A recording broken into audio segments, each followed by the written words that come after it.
My heart I give to you, Lord. You're much more than anything in this world. Nothing compares to you, Lord. You're the King of kings and Lord of all lords. प्रिय मूसा के माँ का कैली सरकंडा के एगो टोकरी बना करके ओमा मिट्टी और अलकतरा लगा के वो नील नदी के पानी वो टोकरी में प्रवेश ना करे। ऊ तो वो टोकरी के चारों ओर मिट्टी और अलकतरा लगा दिहली और अपना बच्चा के टोकरी में रख के उनकरा के नील नदी में छोड़ दिहली। प्रिय नील नदी केकरा के दिखावेला संसार के ही। हमन के बच्चन के संसार में रह के पड़ी, बाकी हमनी के बच्चन के अंदर ये संसार के प्रवेश नहीं करे के।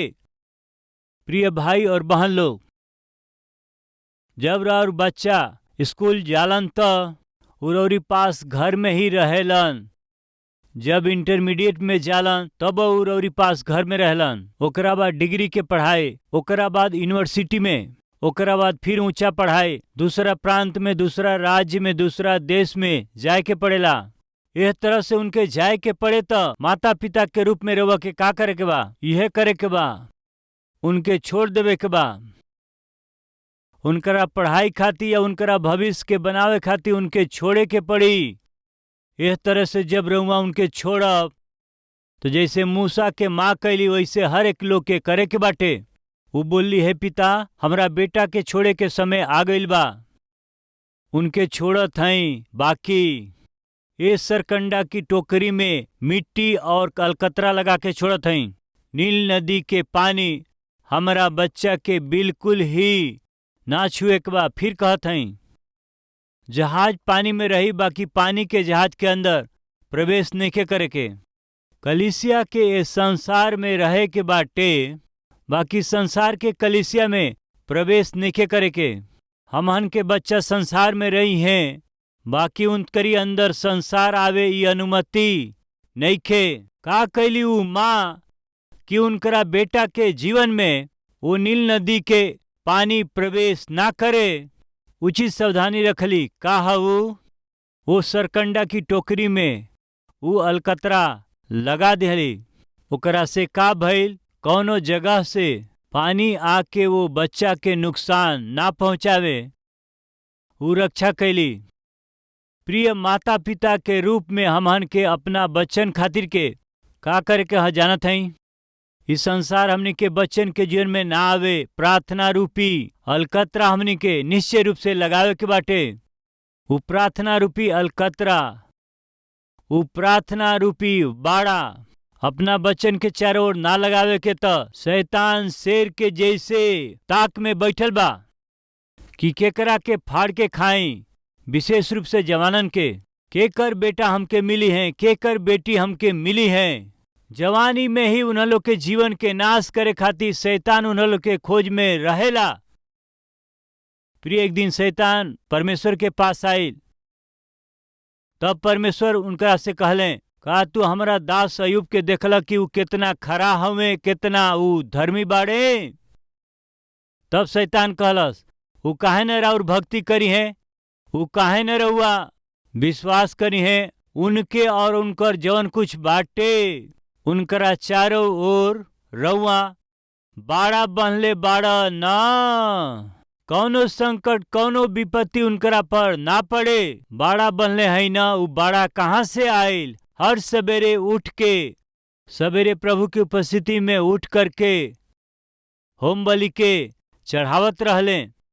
हर दिन भोर के उठ के ही परमेश्वर के सामने बच्चन खातिर जात रहले और वो प्रार्थना करके एह तरह से वो बच्चन के चारों ओरी और अपना परिवार और उनकर जौन कुछ रहे बाड़ा बनावत रहले। माता और पिता लोग हमन के बच्चन के चारों ओर बाड़ा के बनावल हमनी के जिम्मेदारी है।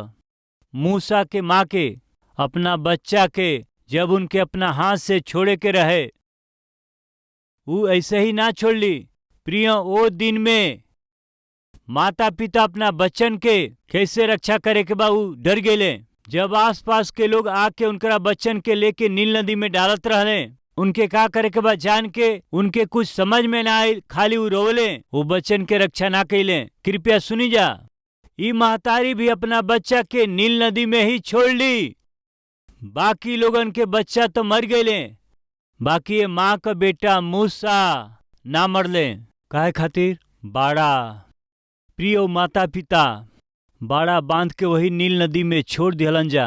बाकी दूसर बच्चा वही नदी में रहे वाला मगरमच्छ खाती भोजन बन गेले।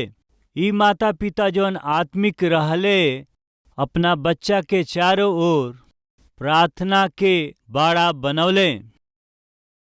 प्रिय भाई और बहन, आज जहां भी देखा जवान लड़का और लड़की बुरी तरह से खराब होत हमें, जवानी में जवानी के अभिलाषा से गुलाम बन के जियत हमें। अगर ऐसन बच्चन के जैसे हमनों के बच्चा हमें तो ओकर मुख्य कारण का हुए जानत हैं। शायद हो सके जितना प्रार्थना करे के रहे हम ना कैली, उनकरा चारों ओर जौन बाड़ा बाने के रहे ओकरा के बांध ना पौली जा। एक बार जांच लिहाला से अच्छा होई। प्रिय उ माँ अपना बच्चा के बचावे खातिर तैयारी कैली और अपना निपुणता के देखौली। वैसे का भइल जानत हैं, उनकर बच्चा बच गई। अपना बेटी के भेजली, बेटी भाई के रख के सरकंडा में और वो नील नदी में हम छोड़ले बनी, ओकरा के तू देखत रही है, वही पर ध्यान रखी है। यानी वो माँ के भरोसा रहे हमार बेटा ना मरी है, हमार बेटा बेसहारा ना रही है। अपना बेटा के हम परमेश्वर के सौंपले हैं। हमार परमेश्वर कोनो न कोनो आश्चर्य कर्म करके हमारा बेटा के बचाई हैं। विश्वास के लिए यही से अपना बेटी के भेजली। तू देखत रही है बेटी, तू देखत रही है। मरियम देखत रहली। वो सरकंडा के टोकरी बहत बहत जाकर के नदी के किनारे रुक गई। वही समय फिरौन के बेटी अली और वो टोकरी के देखली, ओके ले आवे खातिर अपना दासी लोग के भेजली। जब वो दासी लोग वो टोकरी के लिया के वो बच्चा के जब बाहर निकली तो बालक बहुत सुंदर रहे, बहुत ही सुंदर रहे। प्रिय सुनी जा, फिरौन राजा के कोनो बेटा ना रहे और फिरौन के बेटी के भी संतान ना रहे। जैसे ही संतान रहित वो फिरौन के बेटी वो सुंदर बालक के देखली तो वो मोहित हो गईली। निश्चय ही ई बालक हिब्री लोग के परिवार में जन्म लिहल बालक हमें उनके ही पता रहे। फिर भी वो बालक के वो अपना लिहली, वो बच्चा के हाथ में लिहली। मरियम आके कहे लगली, यदि रोमा चाहत हई तो ये बच्चा के दूध पियावे खातिर हम एगो दासी के लेके आई। कहला से जाके लियावा। वो जल्दी से जाके, माँ चमत्कार हो गई, जैसे तू कहलू वैसे ही हो गई। कहा बेटी, तू कहलू ना भैया के कुछ ना होई, जैसे तू कहलू वैसे ने भइल, परमेश्वर बचा लिहले। का भइल बताओ बेटी। फिरौन के बेटी के हाथ में भाई पहुंच गए। उतने नाही अबही वो फिरौन के बेटी हमसे कहली ये बच्चा के दूध पियावे खातिर केहू के लेके आवा कहली है। आवो मम्मी, चलो माई। प्रिय वो महतारी प्रार्थना कैली, पिता हम अपना बच्चा के रौरी हाथ में देता ही, रौ में रक्षा करी। कहला से परमेश्वर का कैले, तू अपना बेटा के हमरा हाथ में देले हो, यही से वो बेटा के सुरक्षित हम वापस तोरा हाथ में सौंपत हई। वापस वो बेटा के उनकरा हाथ में दिहले। प्रिय दूध पिया वाली तो हाँ मूसा के माँ है और पालन पोषण करे वाली राजकुमारी 40 बरिस तक। वो राजकुमारी यानी फिरौन के बेटी मूसा के राजकुमार जैसे पल्ली, उ सगरी विद्या के सिखौली। प्रिय मिस्र देश निर्माण के विषय में वो दिनों में पूरा विश्व में प्रसिद्ध रहे। आज हमनी के देख लेंगे कि अमेरिका पूरा दुनिया में ही एगो प्रसिद्ध देश के रूप में जानल जाला। प्रिय एक दिन आवे वाला बा हमहन के भारत देश पूरा संसार में एगो महान देश कहाए जात हवे। अमेरिका हर बात खातिर अमेरिका, अच्छा निर्माण खातिर अमेरिका प्रसिद्ध कहल जाला। बाकी वो दिनन में अद्भुत निर्माण खातिर के मिस्र देश ही नामी रहल। उतना ही नहीं, गणित शास्त्र खातिर मिस्र देश बहुत ही प्रसिद्ध रहे। उतने नहीं, खगोल शास्त्र खातिर, ज्योतिष शास्त्र खातिर मिस्र नामी रहे। और आज जौन हमनी पास कैलेंडर बाटे मिस्र से ही आइल बा। और निर्माण के विषय भी नामी रहल। पिरामिड कहल जाला ना, विश्व के 7 गो अजूबा में से एगो पिरामिड हवे। ओके हमहन मिस्र देश में ही देखे लीजा। वैसे ही साइंस, वैसे ही दवा, लाश के सड़ला से दुर्गंध आवेला, हमहन नजदीक ना जाए के। लेकिन उन्हन लोग के पास जौन साइंस बा, लाश के सैकड़ों बरिस या हजारों बरिस तक वो ऐसने रहे। कुछ रसायन वो आविष्कार कैले जेके हमनी के मम्मीस के नाम से जानीला। सैकड़ों बरिस तक वो 100 के सुरक्षित रखल जा सकेला। वो साइंस के वो खोज कैले, वो रसायन के वो बनौले। मिस्र देश साइंस खातिर, मम्मीस खातिर प्रसिद्ध है। इंजीनियरिंग खातिर, निर्माण खातिर, गणित खातिर, ज्योतिष शास्त्र, खगोल शास्त्र, ये सब की खातिर वो दिन में मिस्र नामी रहे। वैसे ही सेना खातिर मिस्र देश नामी रहल। ये सब हम काहे बतावत हई जानत हई? ओ दिनन में 40 बरिस तक फिरौन के बेटी मूसा के अपन बेटा बना करके मिस्र देश के सगरी विद्या के वो मूसा के सिखौली। वो निर्माण के काम काहे ना होके, साइंस काहे ना होके, गणित काहे ना होके, या खगोल शास्त्र होके, सगरी विषय में वो मूसा के प्रवीण बनौली, एगो योद्धा के रूप में तैयार कैली। प्रियो एकर कारण बाइबल के विद्वान ऐसे बतावेलन कि जैसे हम बतौले कि फिरौन के बेटा ना रहले और फिरौन के बेटी के भी बच्चा ना रहले। यही से फिरौन सोचले कि हमार बेटा होइतन तो अच्छा होइत, लेकिन हमार कोनो बेटा नहीं खे। बेटी है बाकी बेटी के संतान नहीं खे। अब हमार बेटी एगो बेटा के गोद ले ले है, एडॉप्ट कैली। वो लड़का के देखला से बहुत सुंदर बाड़े और बेटी उनके पढ़ौली लिखौली और बहुत बुद्धिमान हमें। प्रिय यही से फिरौन एगो फैसला कैले, ठीक बा हमार बेटी पसंद करके वो लड़का के पल्ली पोसली। वो लड़का कोनो अशिक्षित ना हुए, ई तो पढ़ल लिखल लड़का हमें। अच्छा से वो पढ़ लिख के मिस्र के सगरी विद्या के वो सीख गईले। प्रिय यही बात के हम देखे लीजा कि मूसा मिस्र के सगरी विद्या में प्रवीण रहले। यही से वो हमार नाती ही पूरा देश पर शासन करे वाला राजा बनी है। ऐसन भरोसा थोड़ा फिरौन के मन में आयल होई, यानी समझे के कोशिश करी प्रिय। शीघ्र ही मूसा मिस्र देश पर राज करे खातिर के राजा बने जात रहले। वो 40 बरिस के हो गए। उनकर कहाँ पालन भइल?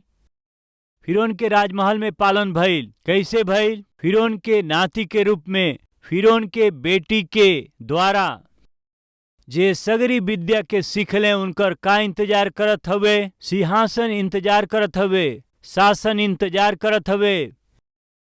ऐसन समय में आजकल में वो राजा बन जाई हैं। वैसन समय में अचानक पता नहीं का भइल, मूसा एगो फैसला कैले।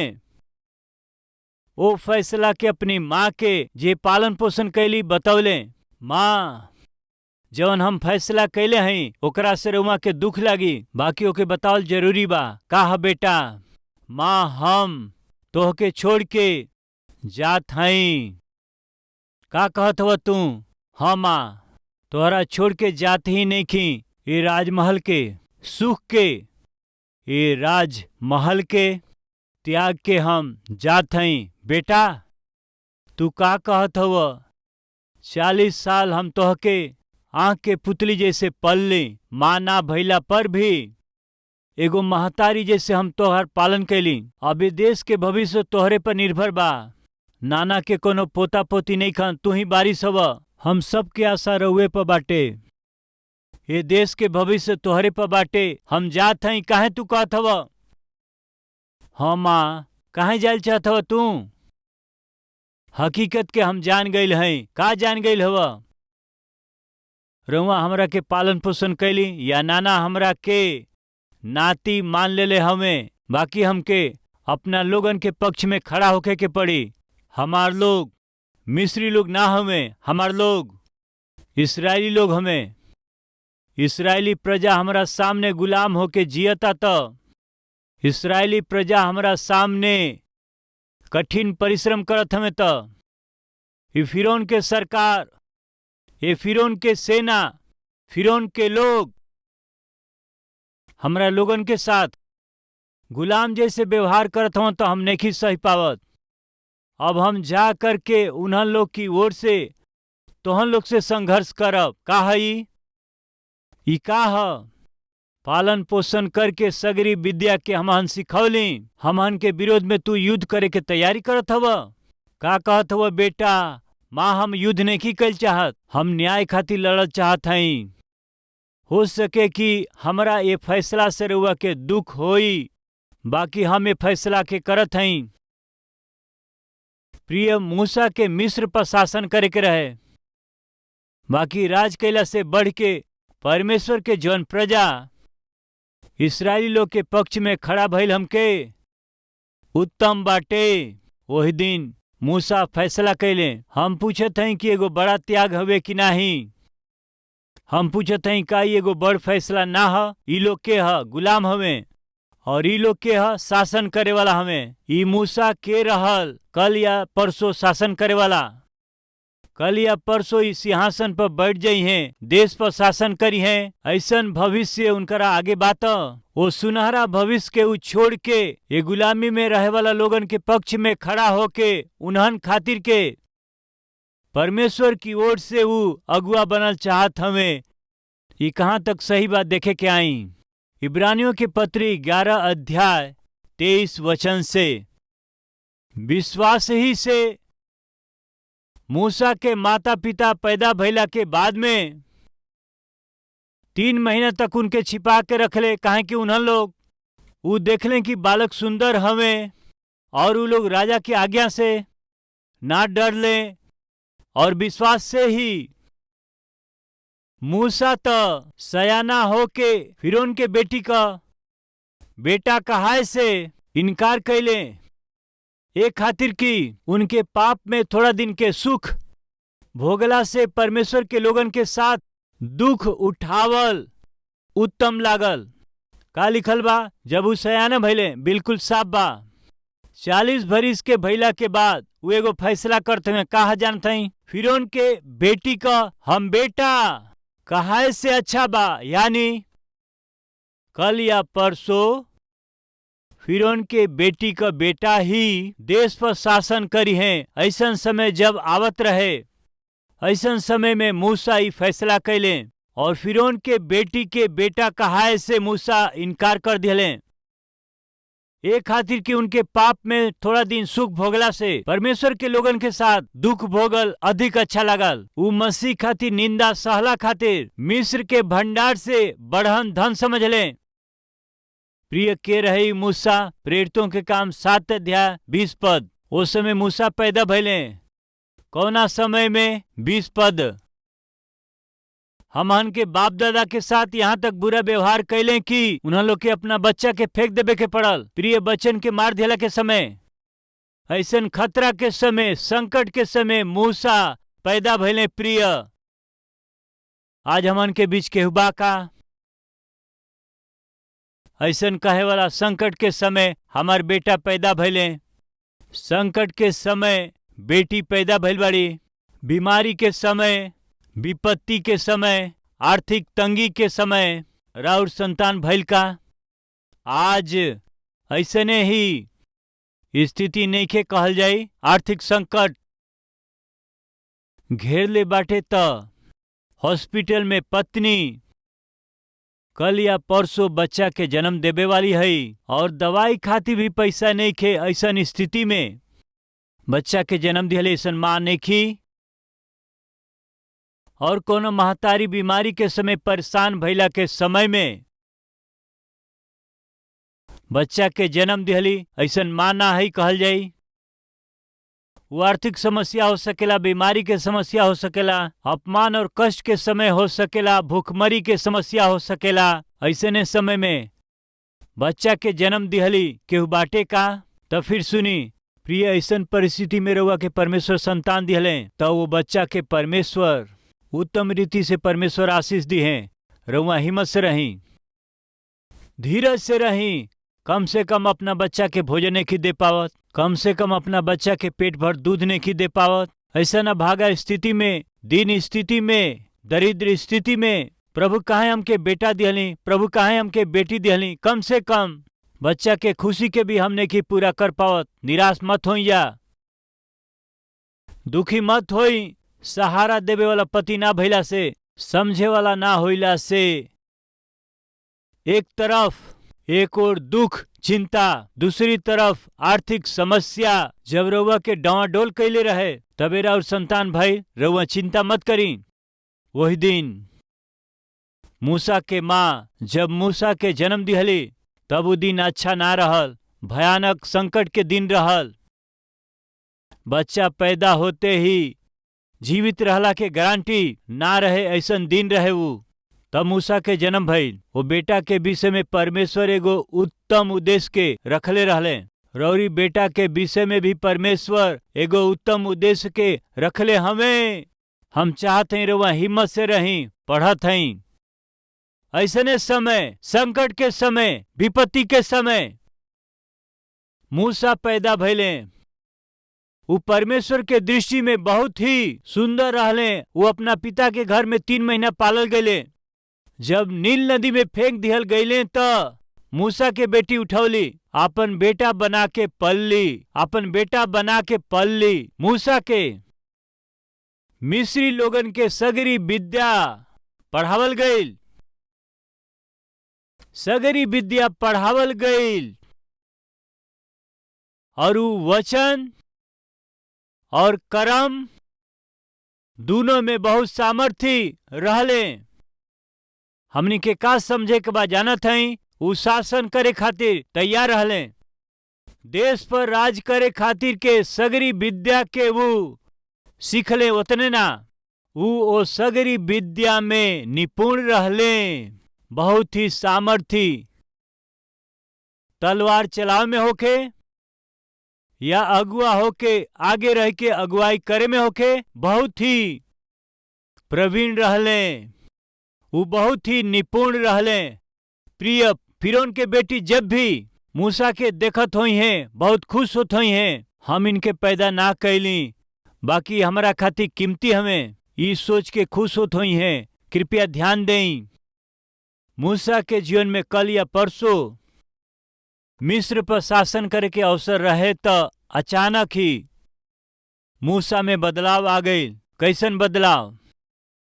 जवन शिक्षा के महतारी बचपन में सिखौले रहली, जवना आत्मिक सच्चाई के महतारी सिखौले रहली, शायद वो सब के परमेश्वर याद करौले।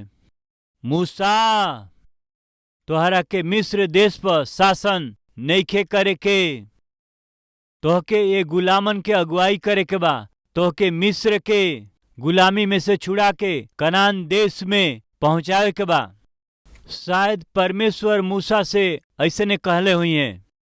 वही समय वो बाहर निकलले ई देखे खातिर कि उनकर लोग कौना हालत में हमें। आगे का भइल ओकरा के अगला कार्यक्रम में देखल जाई। आई जा प्रार्थना करी जा, सहभागी होखी।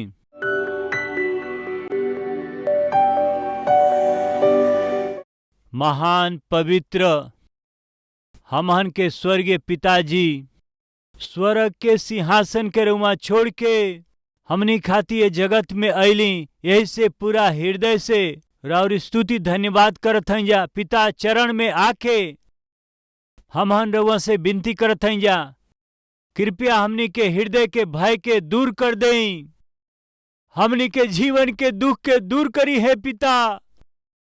शैतान जवन हमनी के पीछा करता ओकरा के हमनी से दूर करी। हमहन के ऊपर छा गइल बाटे हर खतरा विपत्ति के और संकट के दूर करी पिता। जौना बात से हमन डरत हई ओकरा के हमनी से दूर करी। जेके सोचत हई कि हमनी के ऊपर आ जाई वो हमनी के जीवन भर हमनी के पास ना आ सके, मदद करी। आज जे लोग प्रार्थना करता सब पर, आज जे रोवत में सब लोगन पर तरस खाई, दया करी पिता। इनकरा आंसू के पहुंच देई, इनके कष्ट के दूर करी है पिता। यीशु के नाम से हमनी के मांगल गईल हर एक जरूरत पूरा हो गईल बाटे। ई विश्वास करके धन्यवाद के साथ प्रार्थना के मांगत हैं पिता, आमीन।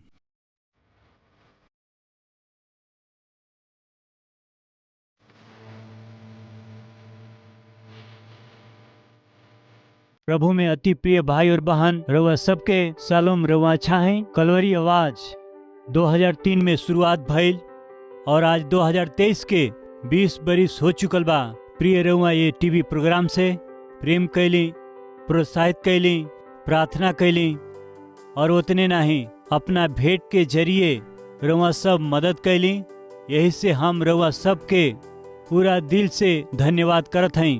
आज एक कार्यक्रम के जरिए हजारों और करोड़ों लोगों तक जीवित परमेश्वर के अद्भुत सुसमाचार के पहुंचावे खातिर रउरी जरिए कैल गई मदद खातिर हम दिल से धन्यवाद देते हैं। और यही समय हमनी कई कलवरी आवाज के कार्यक्रम भोजपुरी में ही ना, भारत देश में बोले वाली हर एक मुख्य भाषा में प्रभु यीशु मसीह के सुसमाचार के हम पहुंचा सकें परिश्रम करत हैं। वैसे ही हर महीना लगभग 650 टीवी कार्यक्रम के प्रसारित करत हैं जा। बोझ से भरल इस सेवकाई आगे जाए के बात निश्चित रूप से राउर सहायता, प्रार्थना और सहयोग बहुत जरूरी बा।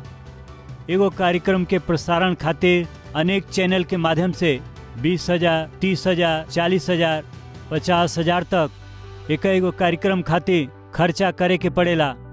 प्रभु यदि रउआ के अगुवाई करें तो ये टीवी कार्यक्रम के मदद करे खातिर रौरी मन में बोझ दिहला से निश्चय प्रार्थना करके ये सेवकाई के मदद करी। हम चाहत हैं प्रिय हैदराबाद में हर शनिवार के होखे वाला स्पॉन्सर मीट में रउआ शामिल होके रौरी परिवार की ओर से एगो टीवी कार्यक्रम के सहायता कैला के जरिए सुसमाचार के लाखों लोगन तक पहुँचाई। हम विनती करत हैं प्रिय ये हफ्ता में परिवार में केहू को जन्मदिन बाका या परमेश्वर रौरी जीवन में कोनो शुभ काम कैले हमें का, रौरी प्रार्थना के जवाब देले हमें का, देले हुआ का रउआ धन्यवादी होके कलवरी आवाज के मदद करब या परमेश्वर संतान के आशीष देले, नामकरण करे के होके, अक्षर अभ्यास करे के हो, अन्न सेवन करे के होके, ये शुभ काम के हमारा हाथ के जरिए रौरी बच्चन के जीवन में करवावे के आशा करत हैं। तो शनिवार के कलवरी के आवाज के सहायता करके रौरी जीवन के शुभ काम के हमारा साथे खुशी मनावे खातिर रउआ सबके हम प्रेम से स्वागत करत हैं। यानी हमारा परिश्रम में रउआ सहभागी होके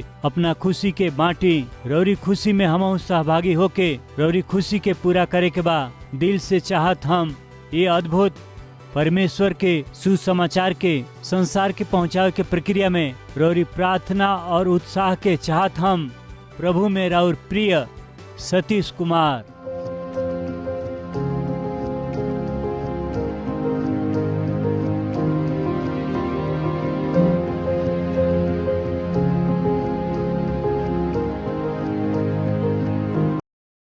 हमार पता बा Kalvari, post box number 30, Kukatpally, Hyderabad 72।